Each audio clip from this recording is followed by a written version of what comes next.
Saudara, sejumlah mahasiswa hukum Cirebon Raya dan juga Bandung berunjuk rasa di depan Polres Cirebon Kota kemarin.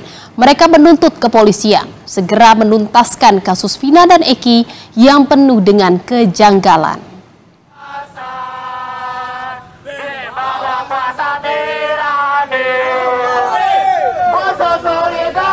Sambil membawa poster dan spanduk, sejumlah mahasiswa menggelar unjuk rasa di Mapolres Cirebon Kota.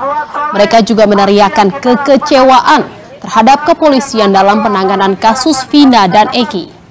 Dalam orasinya, mahasiswa menilai kasus Vina dan Eki adalah bukti ketidakprofesionalan Polri dalam penanganan kasus Vina dan Eki.